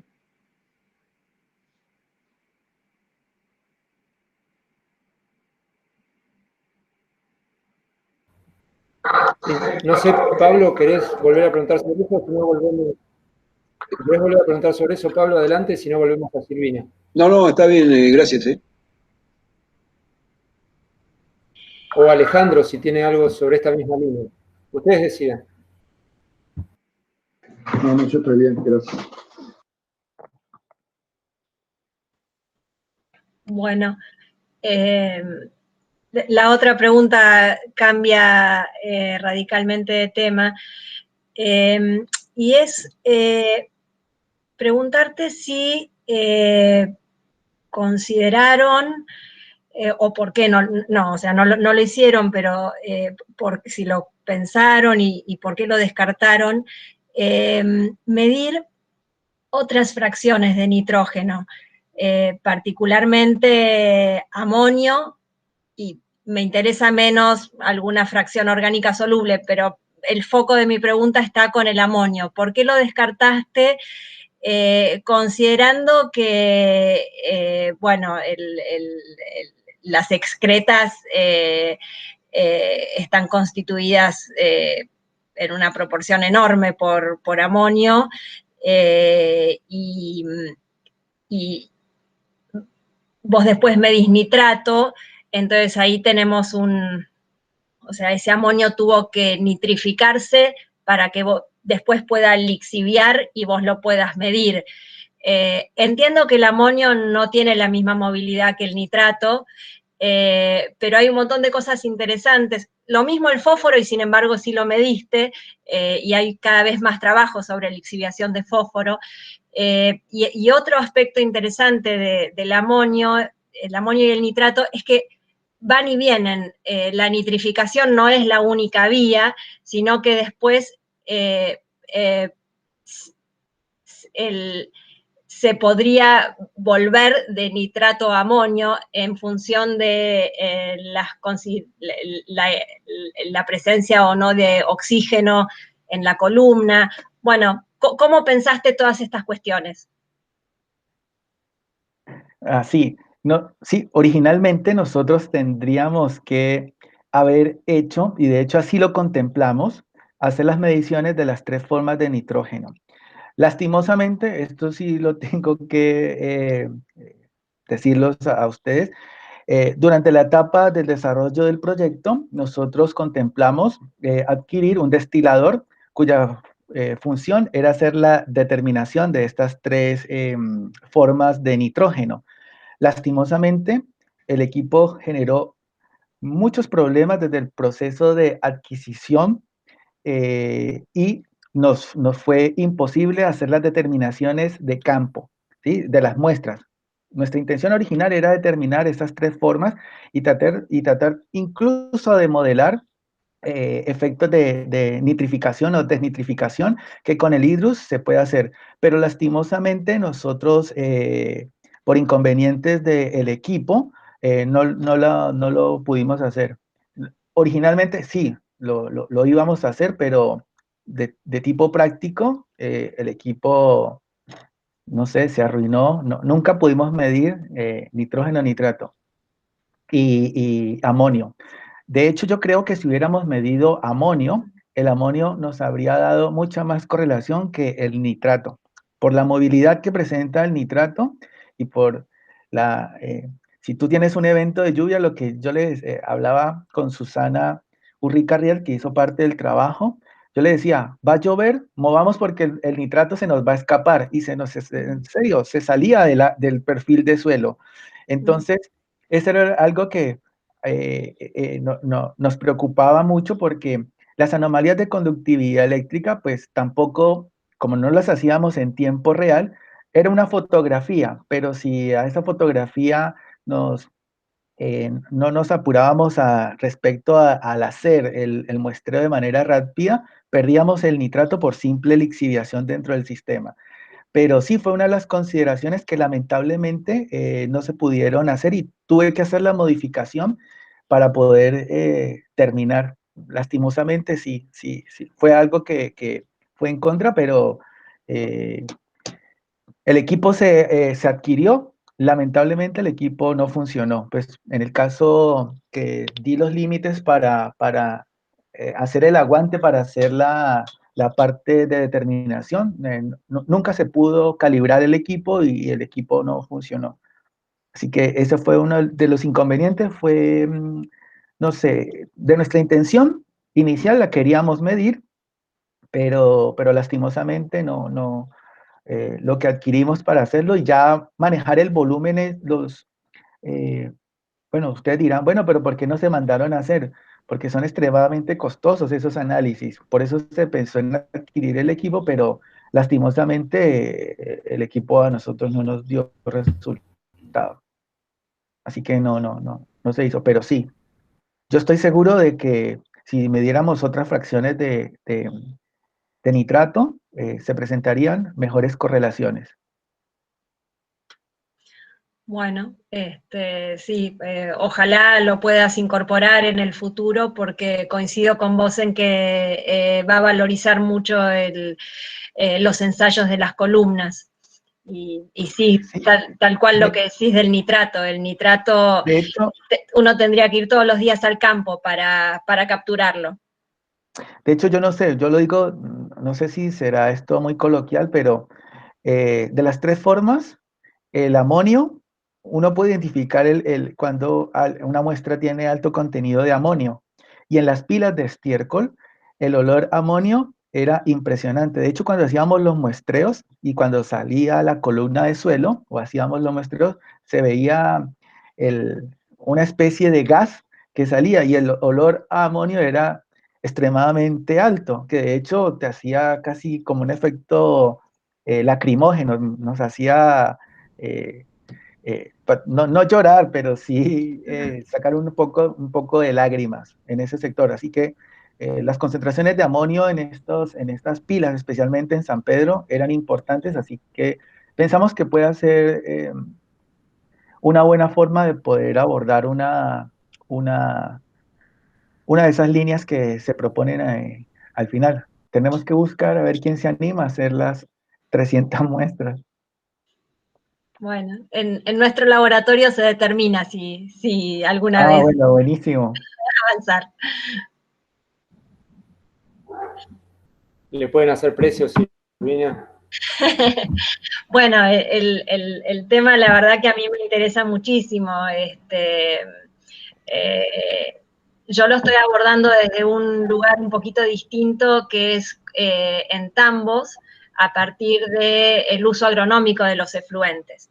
Presenta algunas diferencias importantes con tu trabajo y con tu sistema, pero a los efectos de las vías que sigue el nitrógeno en el subsuelo y hacia la atmósfera también. Claro. Una de las cosas que me decía Darío Colombato, que fue uno de los consejeros y que es como las personas que me guió sobre los efectos de la nutrición, pues él me decía, ojo, estate pendiente que la calidad del estiércol depende de sistema a sistema. Una cosa es el estiércol de un tambo y otra cosa es el estiércol de un feedlot, porque las dietas son distintas y de hecho, sí, vimos y los resultados, por ejemplo, de fósforo total y nitrógeno total cuando hacíamos las cuentas respecto a la forma de cómo se planean las dietas, tipo para provincia de Buenos Aires, que fue más o menos lo que trabajé con él. Él me decía, mira, hace la cuenta y vamos a darnos, te vas a dar cuenta que la cantidad total para ambos sistemas es distinto, porque la finalidad es distinta. Entonces, la dieta también es algo que se debe tener en cuenta, porque finalmente, ¿qué es lo que yo quiero modelar? Bueno, quiero modelar es un producto, que en este caso es el estiércol que se deposita en superficie, pero evidentemente tiene otro tipo de constitución distinta a lo que yo analicé acá, ¿no? De hecho, a mí, por ejemplo, cuando mandaba algunas muestras a la determinación de fósforo totales, y eso es un secreto de estado entre establecimientos, ¿no? Yo lo ignoraba totalmente. El establecimiento no te da la receta que tienen para el desarrollo de la dieta, ¿sí? Aquí fue porque Darío trabaja en ese aspecto de su zona de investigación y dice, él me dijo, bueno, vamos a planificar vamos a hacer los cálculos con la dieta típica que manejamos en provincia de Buenos Aires. Y también hay que tener en cuenta que para algunos sectores también, en función de cómo armen la dieta, que se integran más trigo o algún otro tipo de cenizas para constituir su dieta, los efluentes van a ser distintos. Y nos dábamos cuenta porque cuando hacíamos el análisis de estiércol, en el laboratorio de química inorgánica, que ahí tuvo la posibilidad de trabajar también su tesis doctoral y de maestría, Carmen Rosa, creo que se llama ella, se me escapa el nombre de ella, bueno, bueno, no recuerdo bien el nombre de ella. Ella nos decía que las concentraciones que nosotros teníamos en algunos casos, Ana Rosa García, perdón, sí, Ana Rosa García me decía que en algunos casos eran altísimos los valores de nitrógeno de nitrato o nitroto total para unos establecimientos y en el caso del fósforo, nosotros teníamos poco fósforo y ellos tenían altas concentraciones de fósforo. Pero básicamente eso va en función de cómo el productor diseñe la dieta que tiene para su establecimiento. Sí, sí. Totalmente. Y en el caso de los efluentes de tambo, además tenés la componente de todo el agua de lavados. Claro. Que no ocurre en los feedlots. Claro, claro. Bueno, le cedo la palabra a algún otro, si quiere.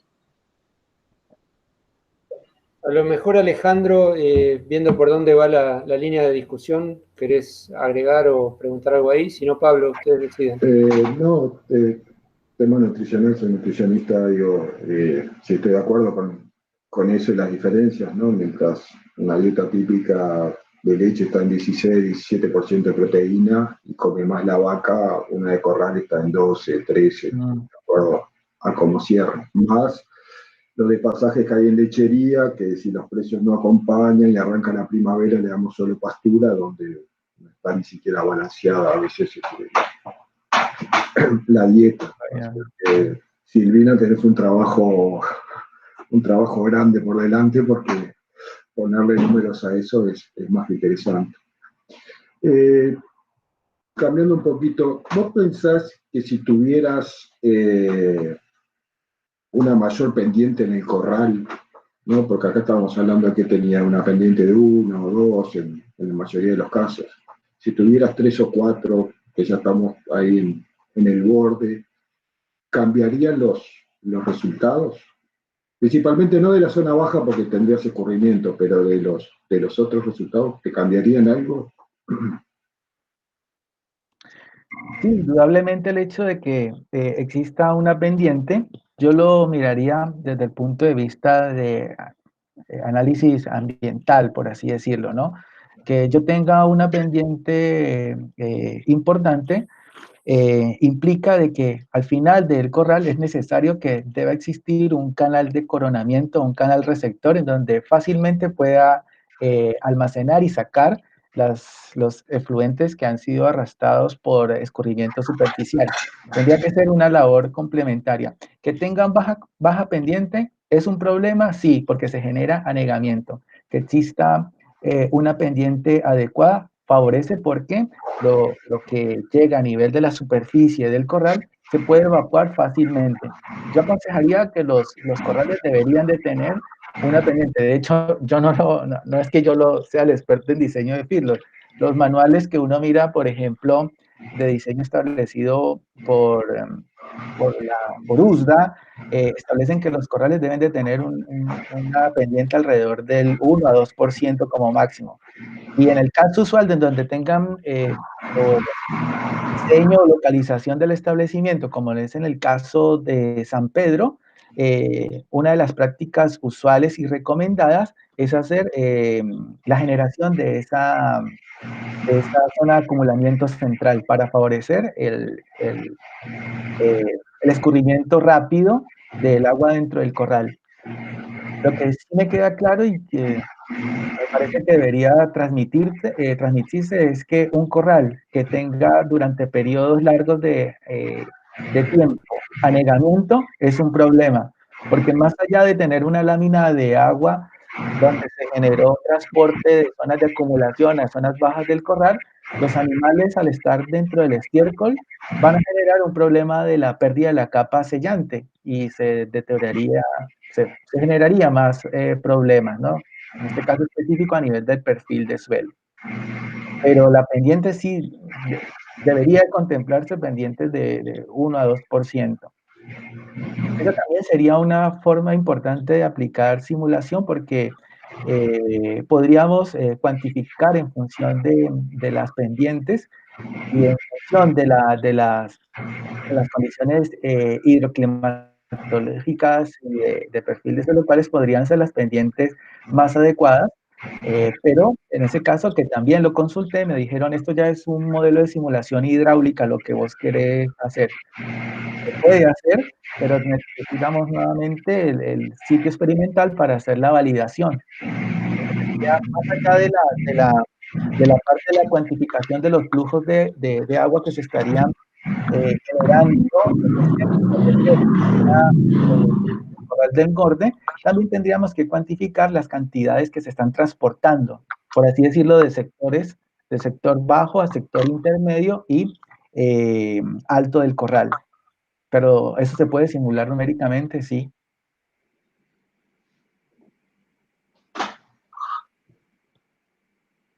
Perdón, pero con respecto a esto, no sé si ameritaría, ¿no? Pero una forma de sanear, en cierta manera, ese efluente podría ser a través de la generación de bombeos, ¿no?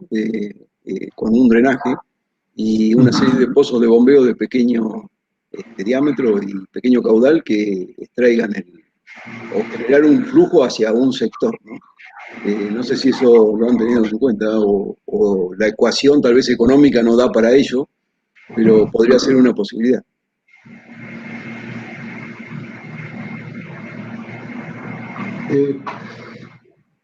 Tengo una consulta, John.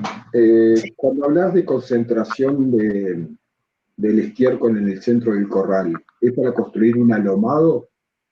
Sí, ellos... ¿Compactan o simplemente lo empujan y lo dejan? Eso es, porque si es un alomado, que es lo que por lo general buscamos en los corrales, que le da más le da mejores condiciones secantes para el animal, está más fresco. ¿Es eso lo que están haciendo o simplemente lo estaban amontonando en este caso? No, ellos acá en Trenquelauque, perdón, en San Pedro, lo que hacen es un acumulamiento y también lo acondicionan, pasan varias veces con una máquina que es una niveladora y esto se encuentra compactado.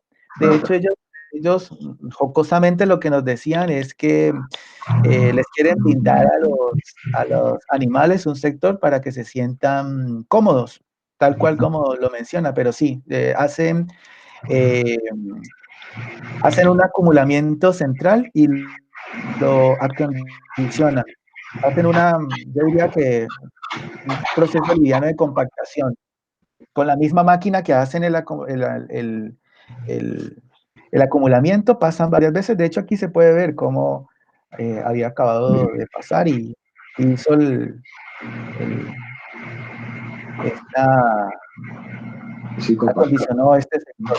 Ujú. Si lo compactan, sí. Sí, sí, claro.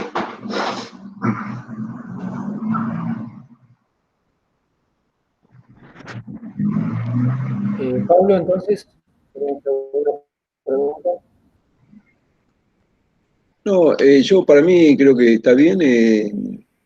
Yo, de mi parte, lo único que con un trabajo tan interesante, si encararía, Jairo, otro estudio de este tipo, siempre uno, una vez que ya tomó tantas determinaciones y demás, replantearía algunas cosas. ¿Vos qué replantearías Sí, para un claro. nuevo trabajo, donde seguramente por ahí tal vez los recursos no sean los mismos que tuviste vos aquí, ¿no? Pero si tuvieras que replantear o te llaman para un trabajo para que observes, ¿qué utilizarías? ¿Podrías utilizar algunas relaciones de las que obtuviste en tu trabajo para simplificar? ¿Cómo lo podrías hacer?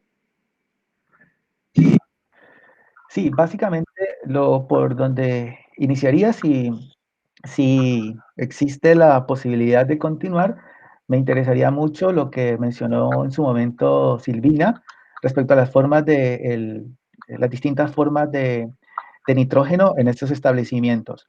También sería importante y tal cual como lo mencioné en los aspectos a implementar en futuras investigaciones, es tratar sobre la metodología para hacer la determinación in situ de las distintas propiedades de flujo y de transporte, pero sobre todo de tratar de montar a nivel experimental, ya sea en un corral experimental, sí, podría decirse así, como un corral experimental, que es poco viable, ya tendría que ser algo así como INTA, una estación de monitoreo de las variaciones de estas concentraciones, que yo pudiera fácilmente obtener muestras para poder facilitar la implementación de la simulación numérica. Como yo lo manifesté, eh, estamos en la época en donde necesariamente tenemos que pensar un poco más allá y más aún de obtener los datos a campo, de analizarlos de manera correcta. Me parece que es interesante que nos pensemos la idea de ese set de datos, llevarlos a una simulación numérica, porque es una gran herramienta. Y hoy por hoy, en el caso de las ciencias agropecuarias, le estamos dando entrada a esas técnicas que son muy interesantes. Así que en el caso de una futura investigación, me centraría más en los aspectos de cómo obtener la cantidad de datos necesarios para hacer una correcta validación numérica de un modelo de flujo y transporte, que sería interesante poder hacerlo. Muy bien. Bueno, muchas gracias. No, a vos, Pablo.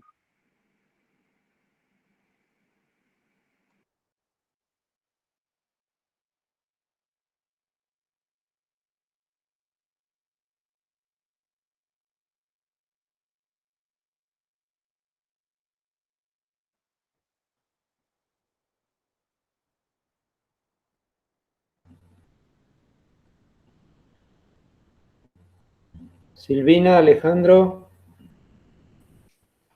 No, por mi lado está muy bien. Yo tampoco tengo más preguntas.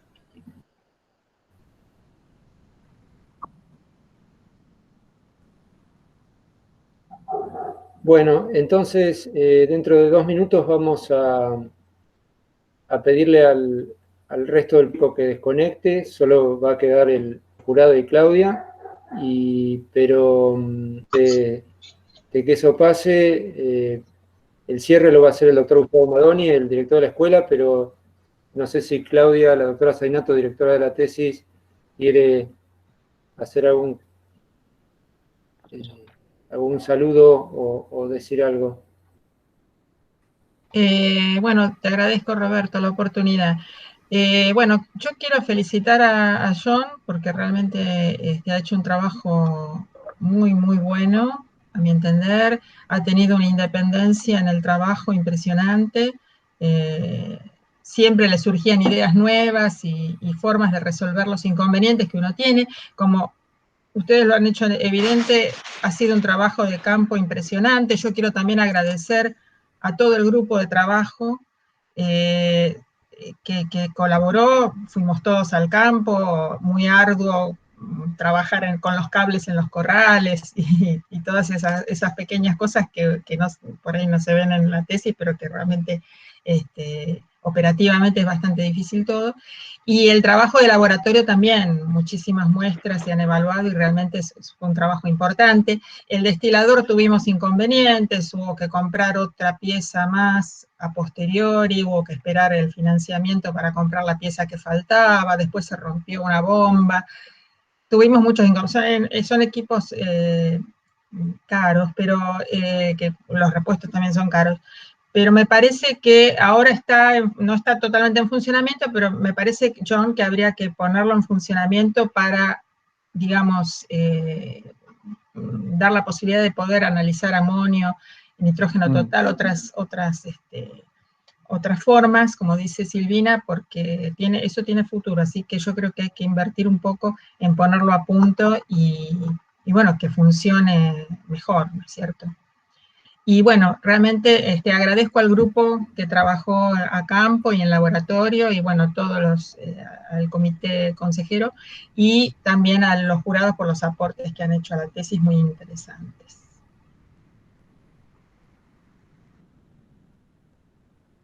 Bueno, muchas gracias, Claudia. Entonces, antes de darle la palabra al doctor Gustavo Madoni, vuelvo a agradecerles muy formalmente y calurosamente todo el trabajo que hicieron antes de hoy con la evaluación de la tesis y las devoluciones al documento, y hoy con las preguntas y ahora el rato que queda de redacción del dictamen. Así que, doctor Pablo Weinzettel, del Instituto de Hidrología de Llanuras de Azul, muchas gracias. Alejandro Lamana, desde Línea La Estanzuela en Uruguay, y Silvina, sí, en el INTA Pergamino. Muchísimas gracias, doctora Portela. Entonces ahora, John, te vamos a pedir que desconectes, igual que al resto del público, excepto el jurado y la doctora Zainato, que puede participar en la primera parte de las deliberaciones del jurado. Pero un poquitito, Roberto, que no desconecte a nadie. Eso. No, dale. Listo, antes de que desconecten. Para cerrar, muy cortito. En primer lugar, bueno, como siempre digo, estamos contentos de tener un egresado más. El objetivo de la escuela es tener alumnos egresados y bueno, creo que eso es lo primero que quiero siempre remarcar. En segundo término, agradecer a John por haber elegido nuestra escuela para su formación doctoral. Felicitarlo por la exposición. Evidentemente, llegar a una defensa con las publicaciones es un mérito superlativo y que cumple entonces perfectamente los requerimientos de un egresado de doctorado. Así que te quiero felicitar a vos, a Claudia, a Olga y a Darío, que te acompañaron en tu proceso formativo. Agradecer especialmente al jurado, como dijo Roberto, a Pablo, Silvina y Alejandro, porque se notó en las preguntas y en el intercambio que seguramente han enriquecido al manuscrito final y también aportarán algunas ideas para futuras publicaciones o futuros trabajos de investigación, incluso parece que conjuntos con algunos de los evaluadores.